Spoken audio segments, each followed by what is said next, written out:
महाभारत युद्ध के बारे में सुनकर एक नौजवान बर्बरीक ने अपनी माता मौरवी से जिद करने लगा कि मुझे भी महाभारत युद्ध देखना है। पुत्र की जिद और मां के प्रेम की वजह से बर्बरीक को महाभारत युद्ध देखने जाने की अनुमति मिल गई। बर्बरीक जैसे ही घर से निकला, मां ने कहा, जाओ बेटा, हारे का सहारा बनना।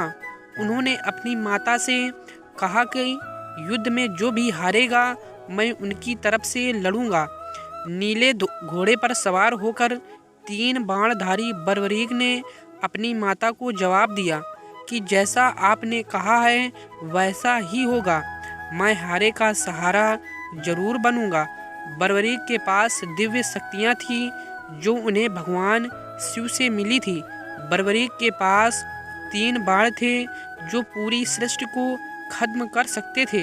बर्बरीक का एक ही बाण महाभारत युद्ध का फैसला कर सकता था। बर्बरीक नीले घोड़े पर सवार होकर अपने ही वेग में तेज गति से महाभारत युद्ध देखने के लिए जा रहे थे।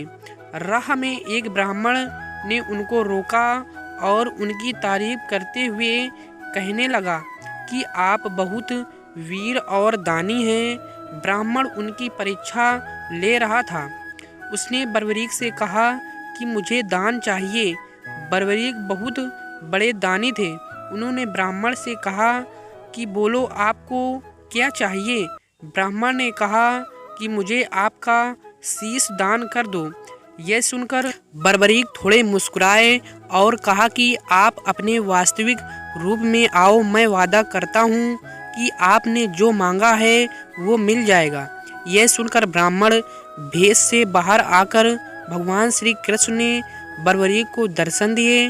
बर्बरीक ने श्री कृष्ण से कहा, हे प्रभु, मैं अपना वचन पूरा करूंगा, लेकिन महाभारत युद्ध देखने की मेरी हार्दिक इच्छा थी, यह अब पूरा नहीं हो सकती। इसका मुझे बहुत दुख है। भगवान श्री कृष्ण अच्छी तरह से जानते थे कि इस धर्म युद्ध में कौरवों की हार तय है और यदि बर्बरीक उनकी तरफ से लड़ेगा तो निश्चित तौर पर इस धर्म युद्ध में पांडवों की हार होगी। इसीलिए उन्होंने बर्बरीक से उनका शीश दान में मांग लिया। श्री कृष्ण ने बर्बरीक से कहा कि तुमको यह युद्ध देखने का सौभाग्य जरूर मिलेगा।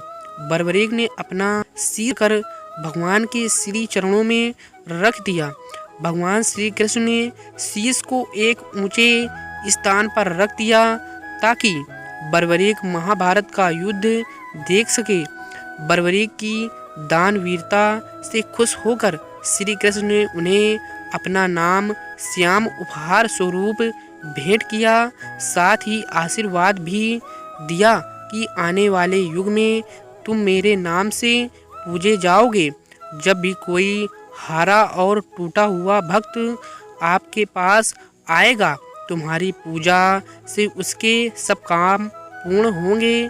श्री कृष्ण ने बर्बरीक के सिर को एक ऊंचे स्थान पर रख दिया। आज विश्व विख्यात खाटू श्याम मंदिर उसी स्थान पर बना हुआ है जहां पर उनका कटा हुआ सिर रखा गया था। यही वह पौराणिक कथा है जिसके कारण खाटू श्याम को हारे का सहारा कहते हैं। वीडियो अच्छी लगी हो तो लाइक, शेयर एंड सब्सक्राइब जरूर करें। धन्यवाद।